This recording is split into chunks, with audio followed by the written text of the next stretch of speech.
Oke, Assalamualaikum warahmatullahi wabarakatuh. Teman-teman sekalian, di sini kami dari kelompok 9 akan mempresentasikan hasil kerja dari kelompok kami, yaitu terkait teknik penulisan daftar pustaka dan memilih sumber terpercaya. Nah, selanjutnya bisa di next.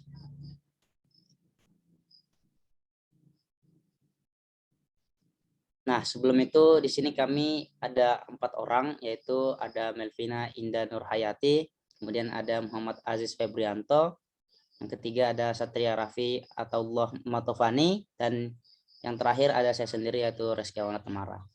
Selanjutnya bisa di next. Nah, untuk pengertian daftar pustaka bisa dijelaskan oleh Saudari Melvina, silahkan. Pengertian dari daftar pustaka sendiri itu adalah daftar yang berisi tentang buku-buku atau sumber lainnya yang digunakan dalam sebuah penelitian ilmiah.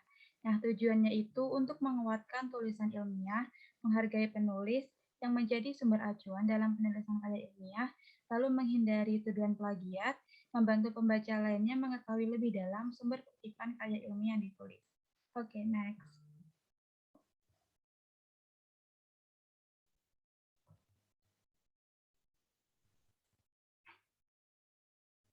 Lalu untuk komponen yang dicantumkan dalam daftar pustaka itu nama penulis, tahun, judul, lalu kota penerbit, dan nama penerbit.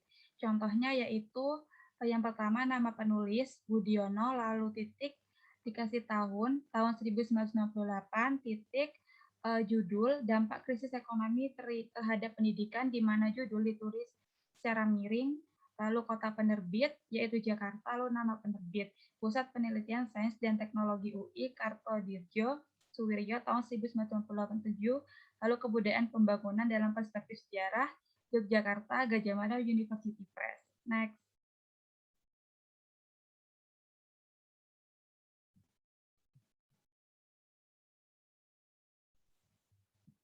Lalu teknik menulis daftar pustaka berdasarkan jenis sumber yang digunakan. Yang pertama, sumber dari jurnal, di mana urutan penulisannya yaitu nama belakang penulis, lalu nama depan penulis, tahun penerbitan, judul artikel atau ditulis di antara tanda ketik, judul jurnal dengan digarisbawahi dan ditulis penuh, lalu nomor volume dengan angka Arab dan digarisbawahi tanpa didahului dengan singkatan vol, lalu nomor penerbitan jika ada dengan angka Arab dan ditulis di antara tanda kurung. Nomor halaman dari nomor halaman pertama sampai dengan nomor halaman terakhir tanpa didahului singkatan PP atau H, di mana PP atau H itu berupa halaman. Contohnya terdapat pada slide itu Barat, yaitu nama penulis, nama belakang penulis, lalu tahun 1983, lalu judul artikel yaitu The Empathy Cycle, Development of a Nuclear Concept, lalu Journal of Counseling Psychology. Lalu terdapat halaman dari sumber dari jurnal yang diambil. Next.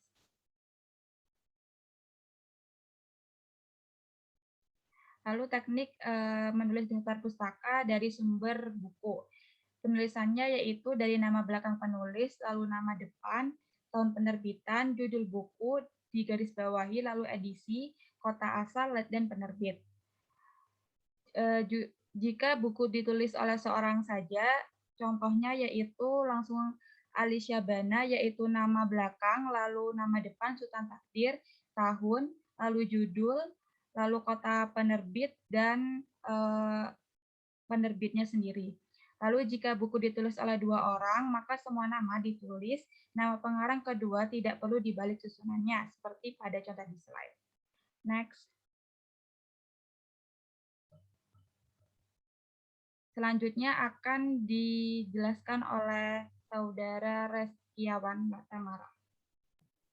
Oke, terima kasih Melvina. Selanjutnya ini kita akan membahas yaitu jika buku ditulis oleh lebih dari 2 orang digunakan itu @al, dicetak miring atau digarisbawahi.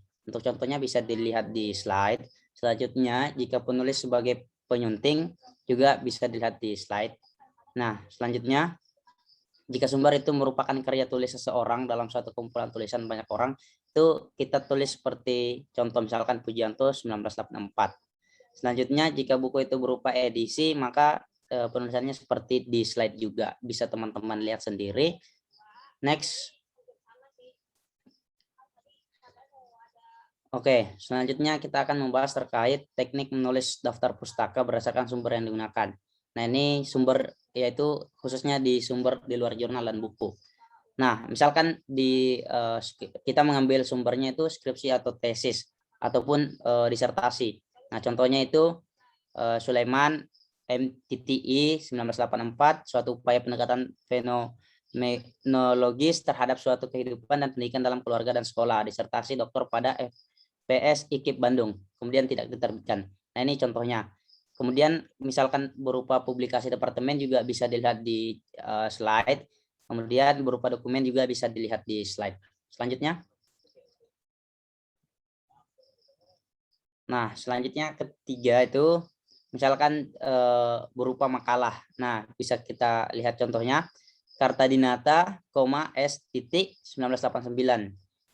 Tanda kutip yaitu judulnya ya, kualifikasi profesional petugas bimbingan Indonesia, kajian psikologis, makalah pada konvensi 7 IB Denpasar. Nah, kalau misalkan berupa surat kabar, teman-teman bisa lihat di slide juga, soalnya kalau dibaca agak panjang ya. Next. Nah, terakhir untuk penjelasan dari saya itu misalkan dari sumbernya itu dari internet. Nah, cara penulisannya itu pengarang atau penyunting, kemudian titik tahun, kemudian titik judul atau edisi, kemudian titik jenis medium, kemudian tersedia alamat internet ataupun tanggal diakses. Nah, misalkan contohnya Thomson, A itu kan namanya, kemudian tahunnya dalam tanda kurung 1998, kemudian ditulis judulnya, kemudian setelah itu diisi link aksesnya, dan yang paling terakhir itu ada 30 Maret 2000, itu berarti dia tanggal aksesnya itu di tanggal 30 Maret 2000, tahun 2000. Nah, selanjutnya kalau terkait artikel dalam jurnal itu bisa kita lihat bahwa pertama itu pengarang, kemudian tahun, judul, nama jurnal, jenis media, kemudian volume atau terbitan, dan halaman tersedia yaitu alamat di internet, kemudian tanggal diakses. Sebenarnya secara keseluruhan hampir mirip-mirip, cuman ada beberapa perbedaan sedikit. Nah, untuk contohnya lebih jelasnya itu bisa kita lihat di slide dan bisa dibandingkan antara yang di atas maupun yang di bawah, yaitu yang di atas itu kita ambil dari internet, kemudian di bawah itu dari artikel di dalam jurnal, seperti itu. Nah, bisa di next. Ya, selanjutnya akan dilanjut oleh teman saya yaitu Muhammad Aziz Februanto. Silahkan.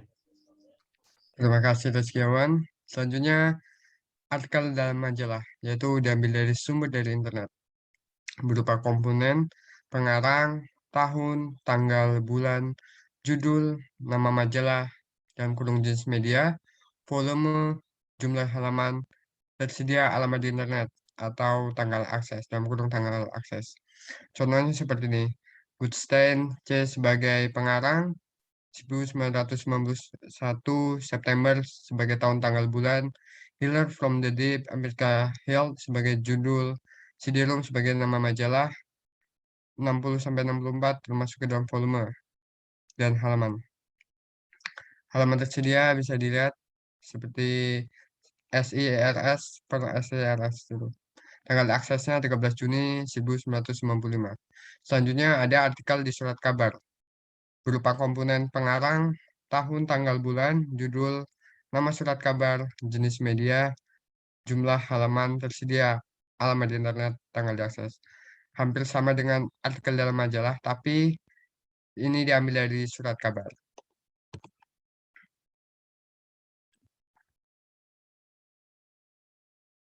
Selanjutnya, memilih sumber terpercaya. Dalam memilih sumber terpercaya, kita harus akurasi dari referensi dari sumbernya itu. Apakah informasi yang ditulis reliable dan bebas dari kesalahan penulisan? Informasi yang penuh dengan ejaan tata bahasa atau kesalahan teknis lainnya dianggap tidak profesional dan tidak rapi, dan karena itu tidak dapat dipercaya. Yang kedua, apakah ada bibliografi atau referensi untuk memverifikasi informasinya? Jika situs mengutip sumber lain, bibliografi karya yang dikutip atau halaman referensi harus disertakan. Yang ketiga, apakah jelas siapa yang bertanggung jawab atas keakuratan materi tersebut? Jika tidak ada penanggung jawab, keakuratan materi yang disajikan, bagaimana bisa diketahui bahwa informasi yang benar? Yang keempat, apakah ada tautan ke sumber terpercaya lainnya? Jika situs menghubungkan ke tempat lain untuk mendapat informasi, penulis bertanggung jawab untuk mengakui bahwa situsnya bukanlah salah satunya tempat untuk mendapat informasi. Nah, selanjutnya ini otoritas. Otoritas penting dalam menentukan kredibilitas sebuah situs web. Mengapa? Karena ia menetapkan siapa yang bertanggung jawab atas situs tersebut yang menulis informasi yang tercakup di sana. Yang pertama, apakah nama pengarang tercantum dalam artikel? Jika diketahui siapa penulisnya, maka bisa lebih mudah dalam mencari penulisnya dan memilih apa yang pernah ia tulis. Yang kedua, kredensial penulis. Kredensial atau gelar seperti profesor, dokter, spesialis, dan lain-lain, atau gelar seperti MTTA, MA, MTTS, MTDD, PhD, dan lain-lain, menunjukkan bahwa penulis diakui sebagai otoritas di bidang tersebut. Yang ketiga, apakah afiliasi institusi penulis terdaftar dan terkait dengan halaman awal institusi tersebut. Afiliasi institusional berarti sekolah, bisnis, departemen, organisasi, profesi, dan lain-lain yang menjadi milik penulis. Yang keempat, apakah hubungan antara institusi dan penulis jelas? Jika ada tautan ke institusi tersebut, namun tidak ada penjelasan mengenai hubungan yang penulis dan institusi yang dimiliki, maka penulis mungkin berbohong atau salah mengartikan afiliasi mereka dengan institusi tersebut. Yang kelima, apakah penulis mencantumkan alamat email atau nomor telepon untuk kontak? Penulis yang memiliki kredibilitas di bidang mereka harus menerima pertanyaan dari orang lain. Yang keenam, apakah ada pranala dengan informasi biografi penulis? Penting untuk mengetahui sebanyak mungkin informasi tentang seorang penulis untuk mengetahui apakah mereka berpengetahuan luas di bidangnya atau tidak. Selanjutnya akan dijelaskan oleh teman saya, Satria Raffi.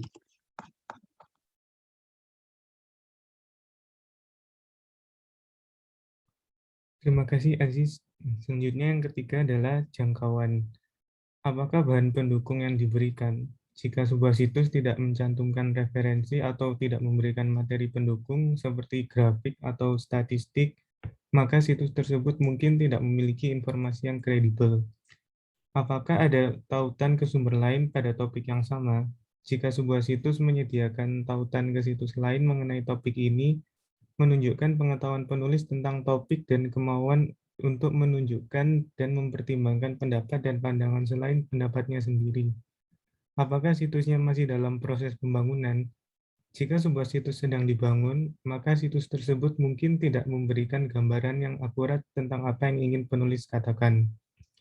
Bisa di next. Lalu selanjutnya kemutahiran. Yang pertama, apakah tanggal revisi terbaru dari situs tersebut dengan jelas dinyatakan? Informasi ini terdapat di bagian bawah halaman dan harus diberi label dengan jelas. Yang kedua, apakah ada tanggal penulisan? Jika informasi tersebut dikumpulkan bertahun-tahun yang lalu, mungkin tidak lagi akurat. Jika mereka adalah sumber lama, maka informasi yang mereka berikan mungkin tidak lagi akurat. Yang ketiga, apakah pranala tetap terkini? Jika halaman tidak terbaru, maka penulis mungkin bukan otoritas yang dapat diandalkan mengenai masalah ini karena ia tidak cukup peduli untuk melakukan riset dan memperbarui informasi yang diberikan saat ini. Yang keempat adalah apakah tautan yang diberikan bisa diakses? Tautan rusak yang tidak cepat diperbaiki mungkin menunjukkan bahwa situs web belum diperbarui dalam waktu lama. Yang kelima, apakah ini benar-benar informasi terbaru tentang topik ini?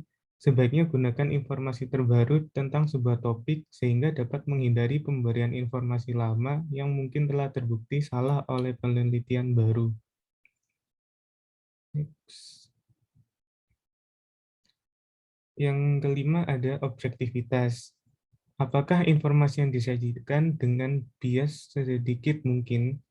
Selalu penting bagi penulis sumber yang kredibel untuk mengemukakan argumennya dengan sesedikit mungkin prasangka atau bias terhadap pendapatnya sendiri atau pendapat lawan yang lain. Apakah situs itu faktual atau apakah penulis mencoba mengubah pikiran pengguna?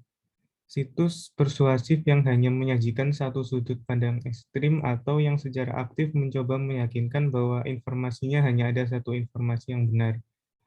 Apakah infografis atau citra yang digunakan mempengaruhi pendapat pengguna? Penulis dapat menggunakan gambar untuk memanipulasi emosi dan membuat merasa atau percaya dengan ide tertentu. Jadi, sekian dari kami. Apakah ada yang Oke, ditanyakan?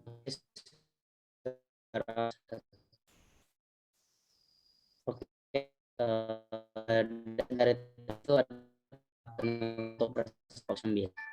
Untuk teman-teman sekalian, bagi yang inginnya silakan menulis pertanyaannya di kolom chat Classroom dan insya Allah kami jawab.